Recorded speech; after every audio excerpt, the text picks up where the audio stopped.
პირველი რაც ეს პრობლემა გავიგეთ, იყო ჩემთვის ძალიან დაინგრა ჩემი სამყარო, ყველაფერი, ჩემი ცხოვრება და ვერ შევეგუე, ვერ ვეგუებოდი და რამდენჯერაც ვერ ვეგუებოდი, იმდენჯერ უფრო და უფრო მირთულდებოდა ყველაფერი რა. მერე დავიჭერე დიაგნოზი. და რო დაიჯერე როგორ განვითარდა? აი დაჯერება რო დავიწყე რომ შევეგუე და ეს არის განსხვავებული პირველი დღიდან ყველაფერი წინ წავიდა. ნელ-ნელა ყოველ სამთვეში რომ ექი მასწავლებლებს ხვდებოდით, სასწაული შედეგები ქონდა. მე ვიცი რა ამ პერიოდში გაიარე ბულინგიც გავიარე, ბავშვებს პრობლემები იყო, რომ აი აუტისტური სპექტრი, სხვათაშორის სამწუხარო და საუბედუროდ საქართველოში ეს პრობლემა მქონდა. მამა ჩვენო, რომელი ხათთა შინათ, მინდა ეხავის სახელში. სოფელაში, ეხავი ნებაშინი ამი. ძალიან რთულია უყურო მარტო და ვიფიქრე რომ აღარ მინდა რა. და ამ ჩემშულის ასეთ მდგომარეობას მე ვერ უყურებ და ჯობია მოვკვდეთ ხო და კი ნამდვილად გადავწყვიტე რომ გამეკეთებინა ის რაც ძალიან დიდი ცოდვა არის ეს სუსტი ადამიანებს შეუძლია ესეთი რაღაცები გაგდო რომელსაც ძალა არ აქვს მაგრამ რა ვქნა და ერთი პლუსი ის არის რომ რო არა ჩემს ცხოვრებაში რეზი მაშინ ჩემთან ერთად იყო სტამბულში და რეზიმ მიპოვა, მიპოვა როგორ რა რომ საძინებელში რომ ამალინა, მაგრამ მე ძალიან მხიზელი ძილი მაქვს რა და დალეული გქონდა ამ კი, დროს? დალეული მქონდა, გათიშული ვიყავი.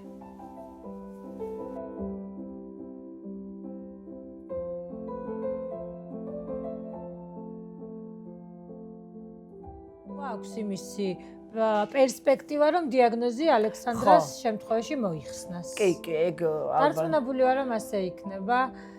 კი. მე ამის მჯერა და მე მგონი ეხლა ჯობია წავიდეთ ტაძარში და მოვისმინოთ როგორ საოცრად გალობს ჩვენი გოგო. აღდგომა მოდის.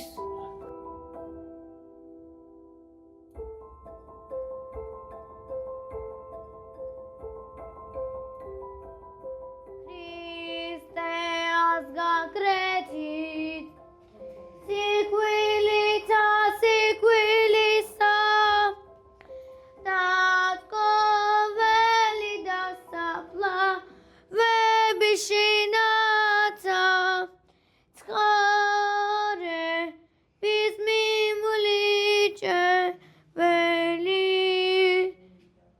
ილია უნდა ნახოთ. ილია, ნახე ილია აგერ არის. აი პატრიარქი არის ეს არის ჩვენი საქართველო. იკობსიდან დაარობადამდე და ჩვენი პატრიარქი დაჩუქილია ქრისტეს წინაშე და საქართველო არის ანგელოზებში სულ. ხო. ეს ანგელები და პატრიარქი ჩვენი ქვეყნისთვის ებედრება ღმერთს ჩვენი. პატრიარქი ილია მეორე. ეს ვინა ნინიო. ეს ვინ არის? ვინე? ქართული წმინდანები არიან ესენი. ხო.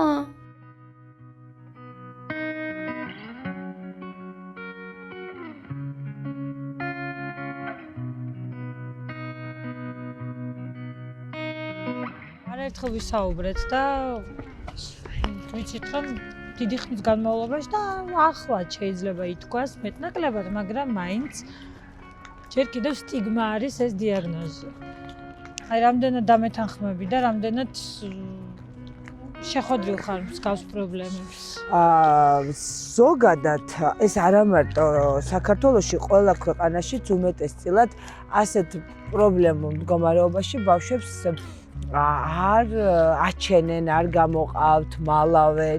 ჩვენ ძალიან ბევრი ვიცით და ოჯახში წევრები, ესეთი ბავშვები ყავთ და არც დაბადების დღეებზე მიყავთ, არც რესტორანში, არცად. არა, მე პირიქით, ეს არის დიდი დანაშაული ასეთ შემთხვევაში, იმიტომ რომ ასეთ ბავშვებს სჭირდება პირიქით საზოგადოებაში გასვლა და პირიქით მათი განვითარებისთვის და მათი ამ პრობლემის დაღწევისთვის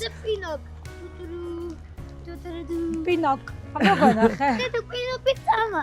ხო, მივდივართ იქნებ. წამო გავიქცეთ, გინდა?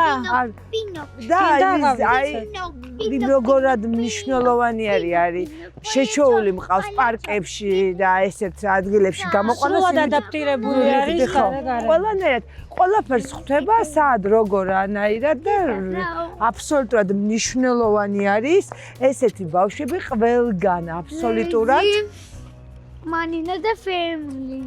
რეზი მალინა და ფემილი ხოჩა მაგარი გოგო ხარ. არა დედა აქ ვაკის პარკში ვარ. არის პარკი. ჩვენ უნდა წავიდეთ აქედან მერეთა წმინდა. აუცილებლად უნდა წავიდეთ და ვიყიდოთ. წამოდი ახლა რაზე ვიკატაოთ ნედა შენ. აი იქ არის და ვიკატაოთ ხო? მანქანა აბაგებულია. რა არის? მანქანა აბაგებულია. მანქანა? აი ნახე რამდენი საკარუსელები არის. ვიკატაოთ გინდა? წამო გავიქცეთ. წამოდი ჩქარა. გიძოდა.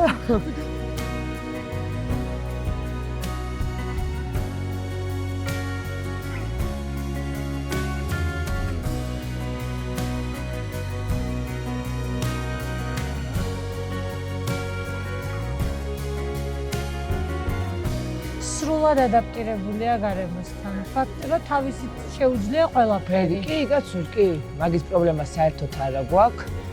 უკვე ყველანაირად ვერავინ ვერ მიხვდება ამას თუ პრობლემა აქვს, ვერავინ აბსოლუტურად იმდენად დიდი წისვლა აქვს რა.